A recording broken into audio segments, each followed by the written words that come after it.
Setelah sempat diraguin banyak pihak, akhirnya Ketua DPP PDIP Puan Maharani dan Ketua Umum Demokrat Agus Harimurti Yudhoyono alias AHY bertemu di GBK Senayan Minggu kemarin. Mereka bicara empat mata selama lebih kurang 1 jam dan makan bubur bareng. Usai pertemuan, Puan bilang kalau dia dan AHY itu berbincang hangat banget. Bahkan udah kayak kakak adik katanya. Cie, kakak adik. Selain itu, Puan juga menegaskan pertemuannya dengan AHY akan terus berlanjut ke depannya. Nggak cuman sekali itu doang, lebih intensif lah katanya. Loh, nggak bahaya tak ini? Halo dulur, gue Ahsan.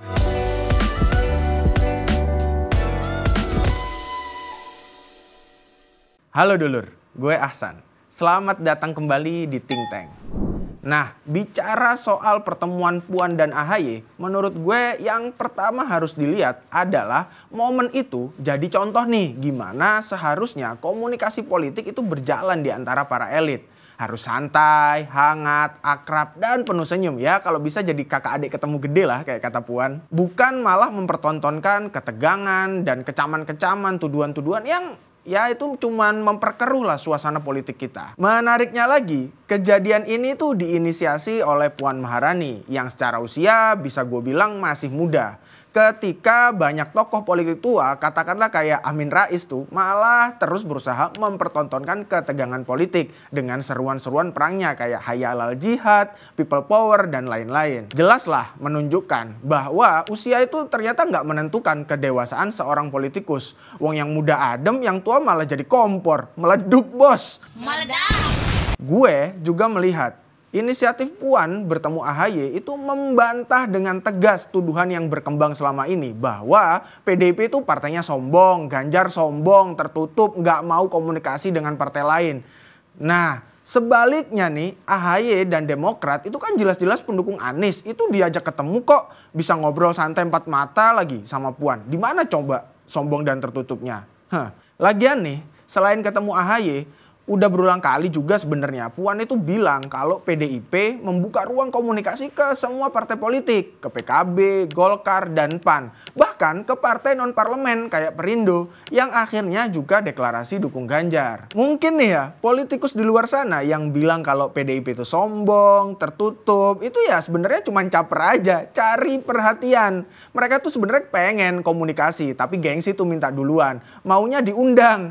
Aneh banget, emang situ sokap bos. Secara strategis nih gue akan bahas pertemuan Puan dan AHY itu kemarin juga makin menguatkan peluang koalisi di antara PDIP dan Demokrat. Pertemuan kemarin bisa gue katakan itu secara simbolik menunjukkan tidak ada lagi tuh kebekuan komunikasi politik antara PDIP dan Demokrat yang konon berlangsung selama 20 tahun ke belakang. Kalau mitos-mitos kebekuan politik itu aja bisa terselesaikan kok, apalagi soal koalisi. Tentu ya hal sepele lah itu sebenarnya kan. Cuman dikomunikasikan lebih intens ya pasti jadi. Apalagi Puan dan AHY itu udah berkomitmen kan untuk terus melanjutkan komunikasi politik lebih intens.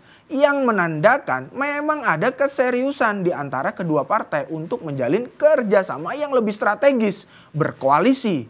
Udah gitu nih, dari Puan dan AHY juga ketahuan kalau Megawati dan SBY sangat merestui komunikasi mereka.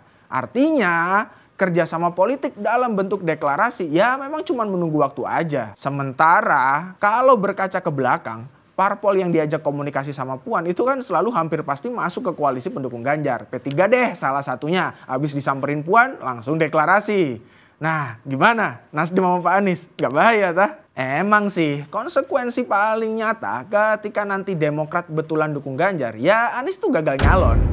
Karena ya gak bisa menuhin syarat ambang batas presiden. Jadi besar kemungkinan 2024 nanti tuh cuma 2 paslon lagi nih, 2 pasang calon. Nah kalau menurut gue gak ada masalah sebenarnya kalau emang ada 2 pasang calon. Ya emang kenyataan politiknya begitu kok. Berarti dalam pandangan gue, kedua calon yang nanti bertarung itulah yang terbukti lolos seleksi secara politik dan dukungan masyarakat untuk bisa berkontestasi. Karena ya memang itulah sebenarnya fungsi adanya syarat ambang batas presiden. Biar nggak sembarang orang bisa nyalon jadi presiden. Tapi cuma orang-orang yang benar-benar mampu dan diinginkan rakyat. Itu aja. Termasuk kemampuan itu adalah menjalin komunikasi politik untuk membangun koalisi. Kalau ada yang pada akhirnya tersingkir nih karena gak bisa ngebentuk koalisi, ya berarti ya dia aja yang komunikasi lintas parpol dan elitnya itu buruk banget gitu. Jadi ya gak perlulah terus nyebar isu, dijegal, digembosi dan dizalimi. Wong semua punya kesempatan sama kok untuk berkomunikasi politik. Oke Pak Anies, gitu ya Pak Anies ya. Jadi kalau nanti gak nyalon jangan salahin orang lain, jangan dizalimi. Bye.